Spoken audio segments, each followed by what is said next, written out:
The tap dance here in the crypto market is wild. The monthly candle just closed, and after a very long period of time, you're watching 18 to 19% candle. Precisely, if you go back all the way into 2020, late 2020, you got similar candle, 19% to the downside. After which, this is when we are having that. But there's a huge difference. For that one, with that 19% drop, you were really close to the moving average. Right now, we still have a long way to go. But you do have to look for the entire data. That means if that has to be the top, there needs to be something in common. If you do look at this, the moving average to the top, yes, it is reducing, but it kind of showed you a range how it can go. Now, you literally zoom into the market, and the market gives you extensive data if you are looking at the right path. We in the scientific investor family went through a lot of these, trying to find out what the market is showing us exactly the way we need to know. Important information should not be misunderstood. If we do look at the altcoin market, it also gives you something clear, precise, and that can be backtested as long as you want in the same criteria. The moment you understand, okay, the MACD is crossing to the downside, that was the bottom. Then next time you cross to the downside, that was the local bottom. So you did not go below that. Are we going to play the same storyline here? We have the MACD cross to the downside. Are we already watching the bottom end? We had times when the exact same thing played out when you were in the mark up phase.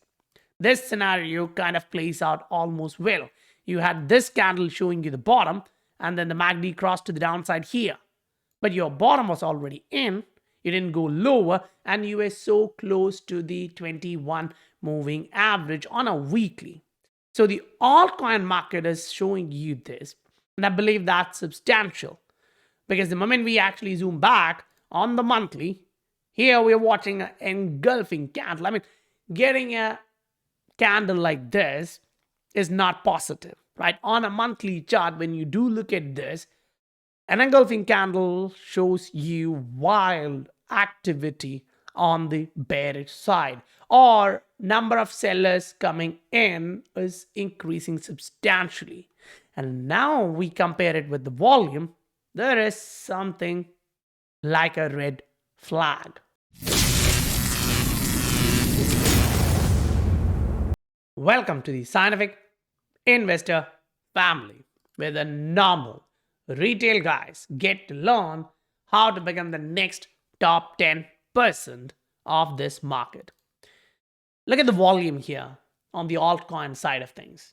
You had little volume compared to the last month closed. Fine. But the price action shows you bears are really strong. Stronger than the last month's bullish move, which is the month of March. So April has turned into a negative month, that too being that sort of a negative candle, which is showing you went all the way back down to these category in price action terms. Fine. Now, if you do look at the entire movements in the Bitcoin side, you do get to see this. You had the drop here in the bear market capitulation, which was close to 28%. Now what we have is close to 19. Now, if you do round it up to 20, zooming it in, going into the weekly, looking at everything possible from the top to bottom, it matters a lot. And that's why I was showing you this. Total drop is 20.03 now. Fine. Last time it was 22. Before that, it was 21 and then 20. So we have a lot in common. Even before that, we had 22. So that 20 to 22% drops is something common which we have seen in last 16 months. Now, the trouble is, are we at the reversal point? Is this where the 20 turns into 30? Is this where the 20 turns into 40, 50, right? That's the real concern. And that's one of the reasons why we have to look at this side of the market. Bitcoin is there, fine. You're looking at a comparison with altcoin market to understand where exactly we are, which kind of gives you an easy story. You all know this. We don't have to play around this game anymore. We already understand the accumulation, the breakout, the bounce, the breakout, the bounce. So you know where exactly we are in the market.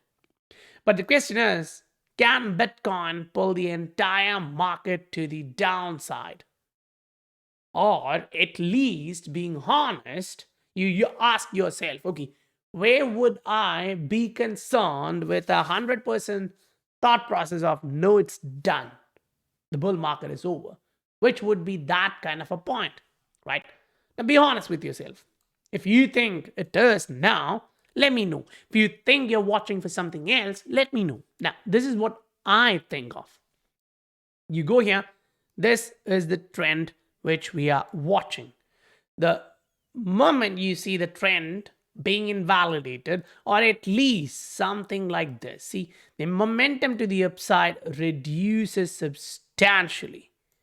Whether you are a monthly chart guy or you are a weekly guy, you are like, okay, the momentum faded. Fine. Agreed. Right now, in front of us, what we are watching is this. As of now, the momentum has not faded. We're still having very decent higher high to the higher lows on a weekly. But yes, the moment you zoom in, 3-day chart, daily chart, you get to see this. But then there is a trouble. Yes, the momentum here reduced. You're putting in lower highs. Perfect. But have we seen this before?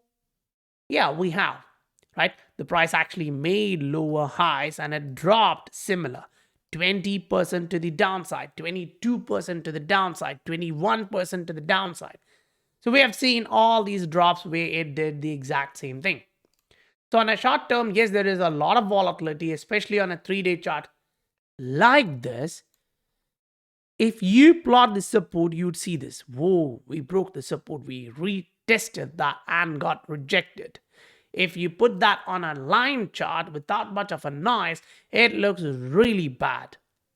On a 3-day chart, when you look at this, it looks really bad. Have you seen something similar before? Right? What ended up happening after that? You had something like this, which was fine. Now, if you are a perfect TA guy, you would plot it like this, and you would actually follow the trend line somewhat like this, because that was the channel. So you initially broke that to the downside, kind of retested and got rejected. You came below the moving average. Fine. Then you went back up to retest that range, but then the moving average became a support. You went back up. Now, there was a lot of speculation about the ETF, the $100,000, $200,000 Bitcoin, all of those. However, right now here, this is a concern.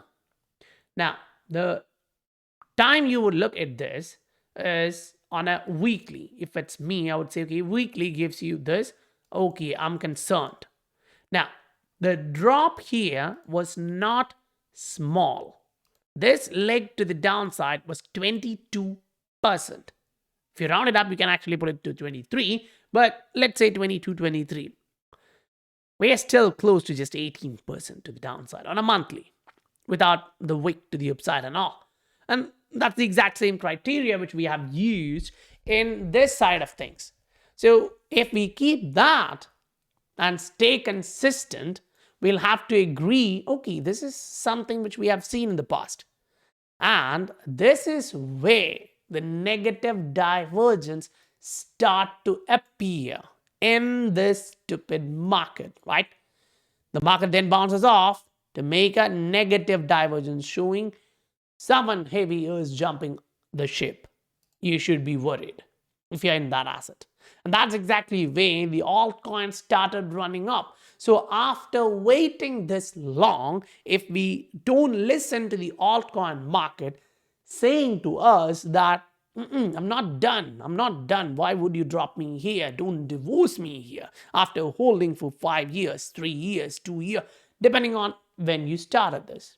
And that's the concern as well, right? Majority will have the panic. So if you get the confirmation, clear, it's your choice, you decide. But before you decide, you need to know what happened in the past when we had similar price structure. In the same asset, to the same price structure, the same criteria. So are we going to do something different this time? Saying this time it's different, right? Maybe, I'm not sure. But right now, say you put in all of this, you kind of, want to see which direction you're going. If the moving average is making it as a support each and every time, and that's what the history shows you, and you're only concerned when this happens, the price breaks the moving average, then you're not surprised now. For that to happen, it would be somewhere close to 57,500, 58 range, where the price would meet the moving average, unless everything happens today. If it plays out with the exact same movements in the market, it's okay. Now, what do I mean by that? You go into a daily chart, you want to now look at the daily fluctuations to see how hard do we drop when we do drop like that. 8% to the downside, fine. Here we had what? 7% to the downside. Here we had what? 10% to the downside. So last daily candle when it closed, it touched close to 8%. Say we do another 8%. We reach close to 55,000. So we are already meeting that in just one daily candle. Are we going to do that? Because if you're looking at the side, saying this is an ABC level and I'm not worried about this because my macro direction is this. If that's you, then you are saying, okay, this is the macro ABC, this is the micro ABC, everything is pointing you towards 57, 56, whichever the range you are now looking at. At that time, I would like to say, okay, yeah, that's something you cannot neglect in the market, but this is something which the market is also showing you. And the range given by the market is important, in my opinion. I mean, you'll have to answer this to yourself, but do you think this level is important in the market? That's close to 18% of a price to the downside corrective leg, which can show you the market can do what it wants. And if you do pick it from the top to the bottom, which we have done, we're 20% down. That's the recent history. Decision time, right? It is the decision time. This is where you need to have discipline. This is where you have to take right decisions with a lot of stress. Remember back in the time when we had this and a lot of people were negative, we just did put that chart into a weekly. One of my comments I remember, which was most similar to what we are watching right now, was this. When the price action was down like this, it usually showed you that we're nearing a bottom, right? You had another leg down here which showed you the price was down 50%, which was close to like $17,000. Your bottom was close to it, 16,000 something. Perfect. Now, if you use the same analogy going back into multiple market cycles, you get to see, yeah, history is kind of playing out not just one time, it actually plays out many different times. It's almost close to all the averages. Now, if that's the case, why wouldn't we look the same to the upside? When the market is peaking, at that time, what the hell are we doing? That's one of the reasons why I started by showing you guys this. So even in that, getting something like this is a possibility which you should not be neglecting. Now, spending this amount of time in Bitcoin is the primary reason a lot of people say, no, I'm going into another channel. Remember, we had last time where some of these coins were showing you, I have another wave to the upside.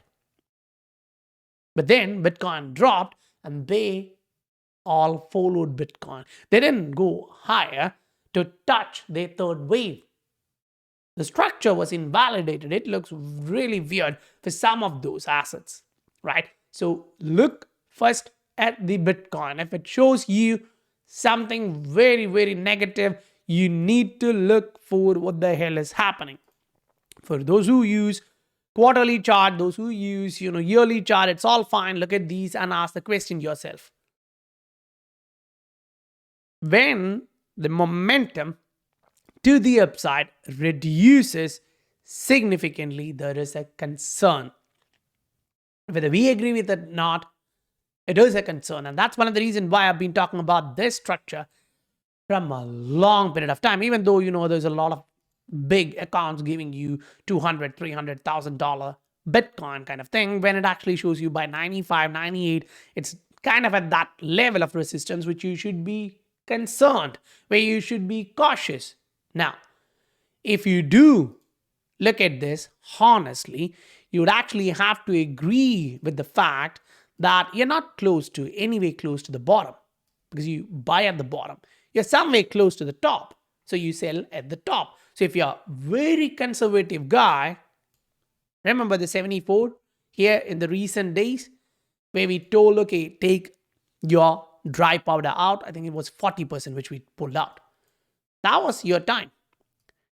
Now you are playing with the risk. You have that amount of risk, which is active in the market. We are watching capitulations forming in the market.